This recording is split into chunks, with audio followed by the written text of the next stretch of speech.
بیماری رو که امروز با هم صحبت می‌کنیم آقای 67 ساله‌ای هست که جهت انجام الکتیو CABG در بخش بستری شده.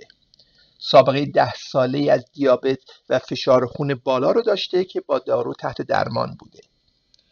اکوکاردیوگرافی بیمار اجکشن فرکشن LV رو 50% نشون داده، همراه با یک سپتال هایپوکاینیزیا و البته اختلال مهم دریچه‌ای هم در این بیمار دیده نشده.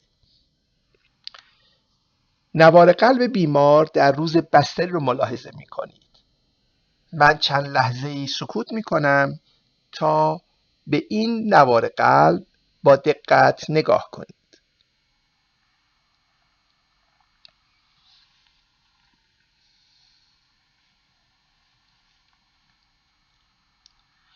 بیمار تحت CABG قرار می‌گیره و پس از انجام یک CABG موفقیت آمیز در ICU این نوار قلب از بیمار اخذ شده. من مجدد چند لحظه سکوت می کنم تا به این نوار قلب با دقت نگاه کنید.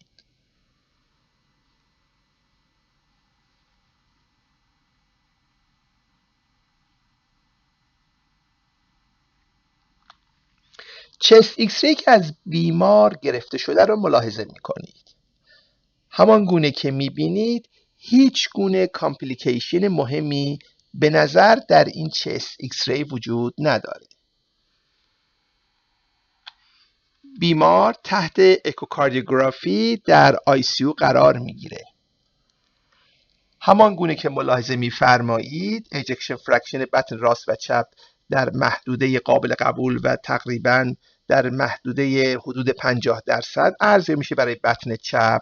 هیچ گونه اختلال مهمی در دریچه ها نداشت و افیوژن پریکارد هم در حد خفیف بود. آیا تا اینجا هیچ گونه پاتولوژی و اختلال مهمی رو ملاحظه کردید؟ در روز سوم پس از جراحی بیمار به طور ناگهانی سینکوپ میکنه. به نظر شما کدام یک از عواملی رو که در اینجا ملاحظه میکنید میتونه عامل بروز سینکوپ در این بیمار بوده باشه؟ بلوک قلبی، تاکیاریتمی های بطنی، یک سینکوپ ویزوویگال یا یک افزایش ناگهانی در فیوژن پریکارد و وقوع تامپونات.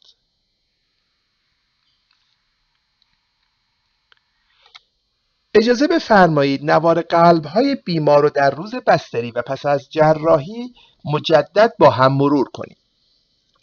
همان گونه که در سمت چپ میبینید نوار قلب بیمار در روز بستری ریتم سینوسی داشته با یک PR اینتروالی در حدود 180 میلی سکند، الگوی رایت باندل برانچ بلاک با یک انحراف محور به راست یعنی پترن RS در لید 1 و AVL به همراه پترن QR در لیدهای تحتانی لیدهای 2، 3 و AVF. این الگو نشانگر وجود همراهی left posterior hemiblock با right bundle branch block است. یعنی بیمار در اینجا علاوه بر اختلال در باندل هدایتی راست دارای دیزیز و بیماری در فاسیکل خلفی چپ هم هست.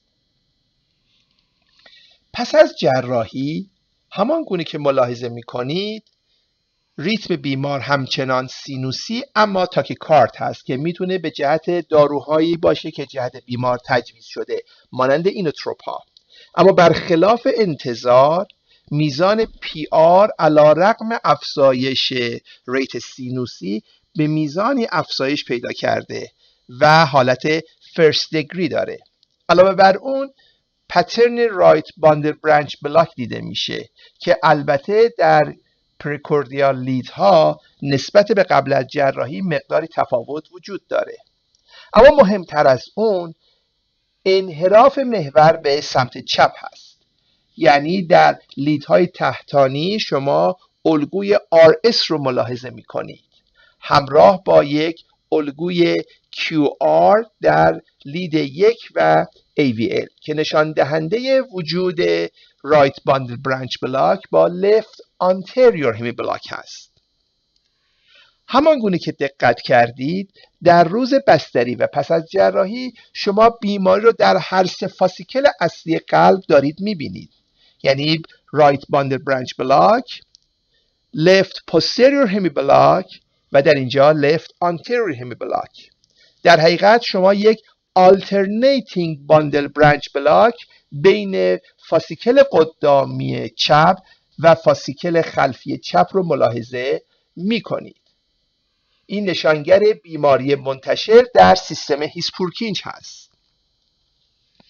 به همین دلیل نوار قلبی که از بیمار در زمان سینکوپ اخذ شده نشانگر یک ریت پایین بطنی همراه با الگوی لفت باندل برانچ بلاک است و این نشانگر یک بیماری بسیار شدید در سیستم هیسپورکینج هست که میشد به صورت پیش دستانه با دقت در نوارهای قلبی قبلی بیمار هم به اون رسید.